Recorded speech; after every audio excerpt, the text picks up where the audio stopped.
Auzubillahi minasyaitonirrajim. Bismillahirrahmanirrahim. Assalamualaikum warahmatullahi taala wabarakatuh.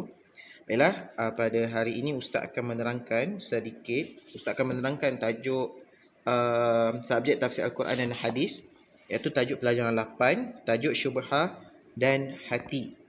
Okey, jadi Ustaz nak terangkan tentang syubhah dan hati. Syubhah itu apa? Syubhah itu ialah perkara yang tidak jelas tentang halal dan haramnya, yang mana Rasulullah SAW telah pernah menerangkan tentang isu halal dan haram.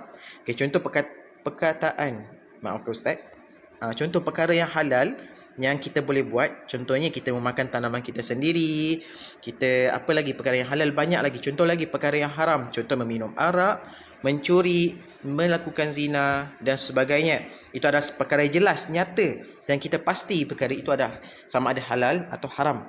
Jadi syubhat ini adalah satu perkara yang Rasulullah SAW dan Allah SWT tidak galakkan kita untuk mengambil syubhat. Syubhat ini adalah tentang sesuatu yang tidak jelas tentang halal dan haramnya. Okey, contohnya apa? Okey, Ustaz bagi satu contoh.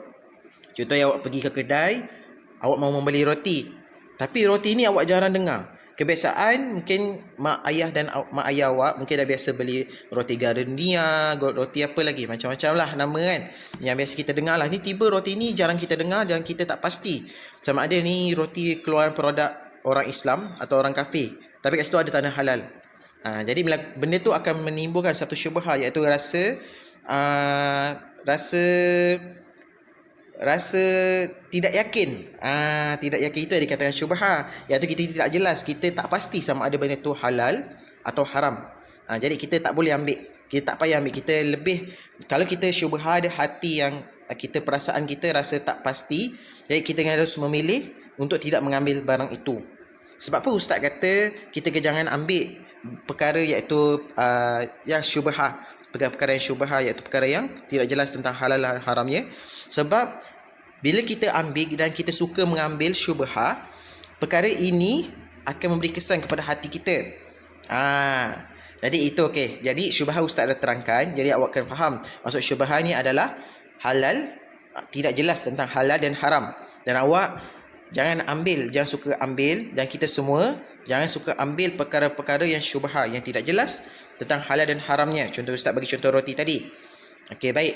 Jadi Ustaz tadi kata perkara ini akan memberi kesan kepada hati kita. Jadi apa kesan kepada hati kita?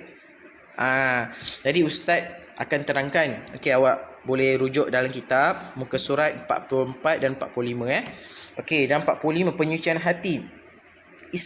Orang Islam, dalam agama Islam kita sendiri menuntut umatnya untuk mencucikan hati kita, baik dari segi zahir atau batin. Kenapa ada dua? Kenapa ada dari segi zahir dan batin? Okey, apa perkara yang dari segi zahir ni macam mana? Batin ni macam mana? Okey, dari segi zahir, menyucikan hati kita iaitu kita membersihkan diri kita daripada kotoran.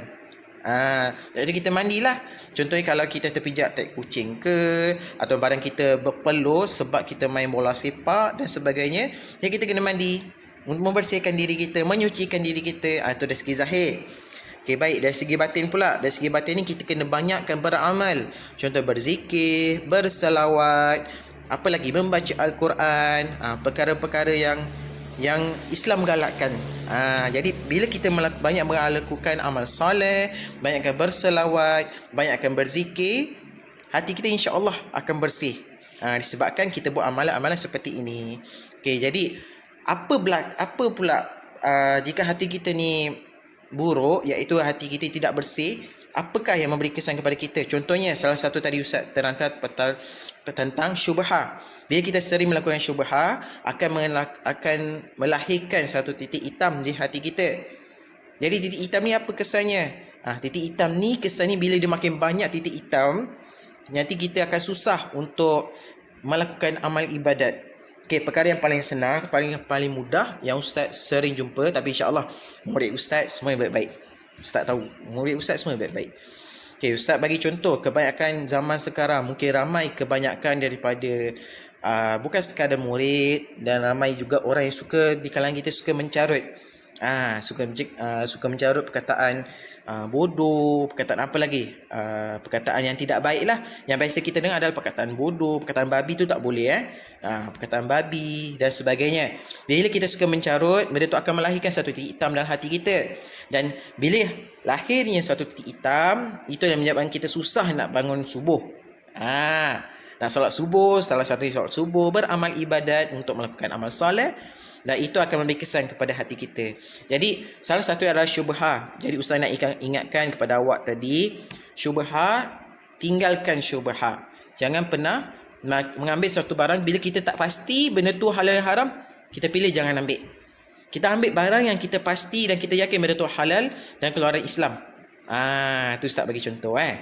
Jadi itu saja. Jadi kaitan syubhah dengan hati memang sangat memberi kesan. Bila awak suka, macam Ustaz cakap tadi, bila awak suka ataupun bila kita sentiasa selalu mengambil syubhah yang kita tak yakin ini adalah produk Islam ataupun orang kafir, bila kita suka mengambil, maka hati kita akan hitam. Jadi benda itulah yang akan menyebabkan kita susah untuk beramal, ibadat kepada Allah Subhanahu wa taala. Jadi amalan-amalan yang kita kena selalu buat, berzikir, istighfar banyak-banyak, istighfar astaghfirullahalazim allazi la ilaha illa huwal hayyul qayyum wa atubu ilaik. Okey, jadi sampai situ saja. Jadi insya-Allah segala yang baik datangnya pada Allah, segala yang buruk tu datangnya dari diri kita sendiri. Jadi itu saja, wabillahi taufiq wal hidayah. Wassalamualaikum warahmatullahi taala wabarakatuh.